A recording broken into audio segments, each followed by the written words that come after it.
Woo! Jesus Christ. What is up, Lightfighters? Welcome back to the channel. This is Lightfighters Anonymous, the show where the tactics are made up, the techniques do not matter, and we make up procedure as we go.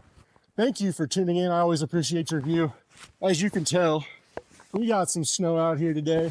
When I woke up this morning, it was -8. That is 8 negative Fahrenheit degrees. It is currently 5 degrees outside. Not so bad, but brisk, no wind, which is good. In these temperatures, hypothermia will set in less than an hour. If you do not have the proper gear, of course, you're not prepared for it. All right. Hypothermia is a stupid way to die. Dying from exposure is fucking lame. Okay. Ivan has like +5 cold resistance. He expects you to die from the cold. He does not want to fight you. Okay. So anyways, your gear does not have to cost $1,000 like the federal government spends on our troops, cold weather gear. You can get it for a reasonable amount of money if you shop at places like Costco or Walmart. So today I'm going to show you my extreme weather clothing system, but on a budget from Costco. Thanks for hanging with me.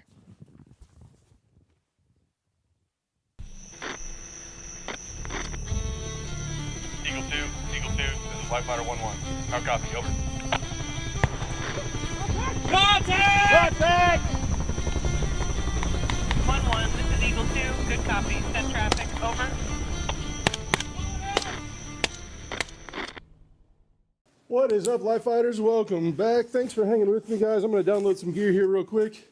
As always, we're wearing the Crossfire DZ rig as our field gear. Even when it's cold outside, it is good for all weather conditions. That's what makes it excellent. And I got a lot of comments about this jacket that I'm wearing right now. This is a Chinese reproduction of something. The guys at Lightfighter Studies Group sent it off to China. They had them reproduce it. I don't know how you feel about that. I'm sorry, but it is now being sold as Teesar's Gen 3 soft shell, all right? And it's on Optics Planet. That's where I bought mine from. They had a few left a month ago when I posted my last video. I think they're mostly sold out because I've been spilling the beans. But I'm spilling them again. I love this jacket, and it has some pants that it comes with. These are nice, lightweight polys. You can really layer these. That's why I like them for pretty much all season, but especially in the winter. So you can get a lot of layers under them, and they just are comfortable, and they breathe pretty well. So these are the Teesar's Gen 3 soft shells. That's my top. And this is the matching bottom. I'm currently wearing some Amazon pants. Okay, guys, I promised you I was going to talk to you about some budget cold weather clothing gear, and I've got some for you today, and I'm pretty excited about it. I've been wearing it so far all year, but it hasn't been as cold as it is today. Granted, I put it on today, and it's rocking and rolling.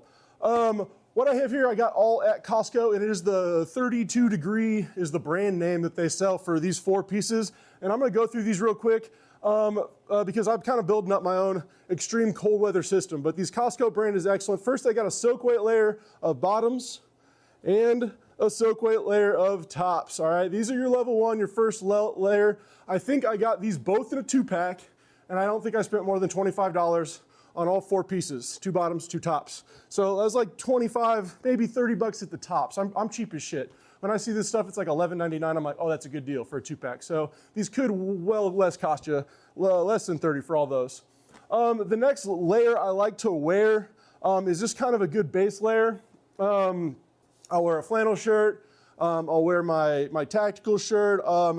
The next typical layer would be like a flex grid or a grid fleece. What I have right here, I actually got this at Sam's Club many, many years ago. And it's old Paradox brand. I like this as well. It is a little bit heavier, and it's got a minor, little bit of insulation, okay? A little bit of fleece on the interior. It's nice. So if it's really cold, I can combine both of my base layers right here into something very warm. Finally, level 3 of the Equus would traditionally be your fleece. Now, I don't wear fleeces. I don't like fleeces that much, but I do like it's going to be a fleece vest. So what I've kind of replaced that with is this is just a 32 degrees, again, heat. Now, I bought this a size up in XL because I'm going to start layering this stuff. This is a 32 degrees heat, just simple little vest. Well, shit, I'll model it for you, you know? But it zips up real good, and it stays a real low profile, and you can start getting your soft shells or your hard shells on over this real well. And it's, again, just got a little bit of fleece lining, not a lot. And I like the thin stuff because I'm a big boy. I like my clothing not to be too constrictive. And I find that the thinner stuff, the thinner it is, the better it layers. So that is kind of what I wear instead of a fleece vest or fleece jacket. is my Gen 3. And again, by 32 degrees. Now, if you prefer just a zip-up hoodie or something with a hood, they sell this, same brand. Again, I got it in XL. This is a real baggier fit, so if you prefer a baggier fit or having a hood, which sometimes I like, trying to sleep at night, keep the wind out, this works great. So again, you can wear this with or without anything. Again, this whole system just works a little bit by itself. Depending on the weather in the morning, I just grab a couple pieces and throw it on. But you could obviously easily wear the vest under this. Again, generous pockets, but who gives a shit about your pockets? We're trying not to die in the cold. And then finally, I think one of their best pieces, now I got this, I think a year ago or maybe a year and a half ago, might be last season stuff. Oh, it is Kirkland's signature brand, but this is just a decent little green hard shell. The color I like, kinda. It's a little green for a true olive drab green, but this color catches my eye, and when I see it, I'm like, oh, cool, what's that? So again, this has got a more aggressive fleece lining and a water-resistant finish on the outside, which will keep you nice and hopefully dry, not in a downpour, but will keep you dry from this kind of wet, damp, cold stuff. And again, zip-on, zip-off hood. I wore this skydiving, and I nearly lost the hood. So warning, if you go fucking jumping in this thing, you might lose your hood. But other than that, this is a great jacket. Again, Kirkland brand, got it at Costco. You can combine all these layers together and be incredibly warm.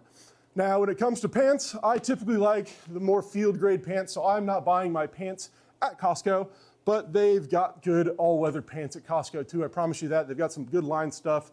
None of these things cost me, I don't think I paid more than, I probably paid about $20 or less per garment, probably closer to $15. Now this jacket might have cost me maybe about 40 bucks. But again, I'm cheap as shit when it comes to stuff I'm gonna beat up and use outdoors, and I just wanna be able to buy it again and use the hell out of it. So that is my poor man's Costco, Walmart, whatever you wanna call it, extreme cold weather clothing system. Again, that would be up to level 5 or 6 with the hard shell. Level 7 is this big puffer, it's usually gray. I had one a long time ago, I don't even own one anymore. It's really, really warm. It's for Arctic or static positions. You can honestly just put that thing on and lay down in the snow, take a nap. It's pretty cool. But I do not have one to show you, and I'm sorry about that. If you find yourself summiting Everest, you're gonna want that 7th level of comfort.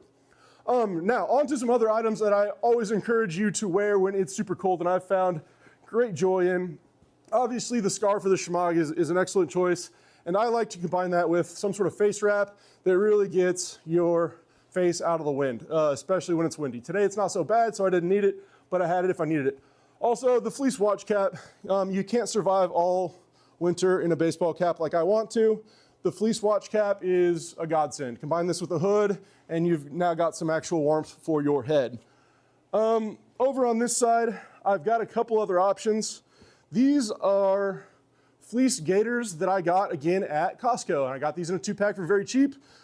These are fantastic when it's cold out and I'm rucking in the morning. I wear one of these every single morning on my ruck. It just doop-a-doops, or I can wear it down there when I start breathing heavy, or I can wear it up on my head if I'm real cold, you know, and it works with a fleece cap. It keeps me nice and warm. When it's real cold, I can be a ninja. So I really recommend you get these. They're not the most tactical thing, but if you're gonna die from exposure, get one of these because these will keep you warm if exposure is an actual threat.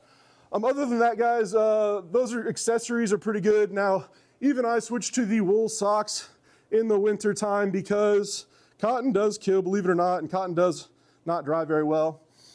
And I mean, socks are pretty cheap. Wool socks are not that expensive. So get you some decent wool socks. Again, I got these ones, believe it or not, at Costco. They say weatherproof on the side. We'll be the judge of that, but they have not failed me. I got a bunch of sets. I think you get 3 packs for like 12 bucks. So Costco wool socks, just fine. Also, these are my rucking gloves. Now, when it comes to things that keep you separated from the earth, I don't encourage you to go cheap by default, all right? Some things are worth spending money on. So when it comes to shoes and gloves, I typically spend a little bit more money, all right? Today you'll see that I'm wearing, when it comes to shoes, some just my typical Solo, or what are these called? Everybody knows what the Merrells. I've got Merrells that every cool guy has. Every chill guy wears these. But when it's this cold and this snowy outside, you probably should not be wearing Merrells. You probably want a more ruggedized boot designed for the weather. These are my black boots. They need a good polish. That's why they're out here in the garage. I don't plan on hanging out too much other than shoveling some snow today, so I'm not going to even put them on. I'm just going to suffer. But these are, as you can see, Gore-Tex boots. Let me get my focus down. As you can see, these are Gore-Tex boots right there. So when it is winter time, it is sometimes time to get out the Gore-Tex boots, even if you're Sergeant Sweaty Feet like me. So don't always cheap out when it comes to the things that separate you from the ground. I'd encourage you to spend a decent amount of money on shoes that are quality. Now don't go crazy, you don't need Balenciagas. Just get something reputable and quality, all right? When it gets very cold, start considering some waterproof, vapor-proof layers, all right? I'm not the boot guy, go find a boot guy.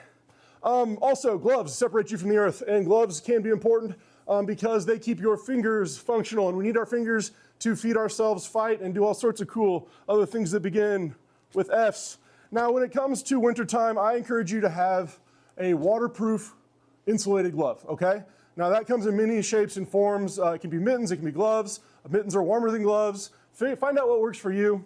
But find something that is going to be waterproof, because when it is cold outside, sometimes you'll get wet, and then once you're wet and cold, your fingertips, that is a recipe for instant frostbite, all right? So what I have here is some outdoor research. These are very lightly insulated, and I hate these gloves. Don't buy these gloves. Also, just some simple mechanics. I think these are like $25. These are non-insulated, just regular mechanics. These will work for a while. And I keep these just always, just in case in a pinch. My main gloves get ruined or soaked. I've got a cheap, quick backup pair to not die with. Now, what I'd actually encourage you to have, here's a perfect example of terrible gloves, is these little knit things. These will just soak up water and get you killed instantly. These aren't even good for wiping the snot off your nose, all right? And then finally, I got some leather working gloves. Now, if you can get a good pair of leather working gloves that are insulated, and then you can treat them pretty well with some waterproofing, that is a good recipe for a good outdoor glove.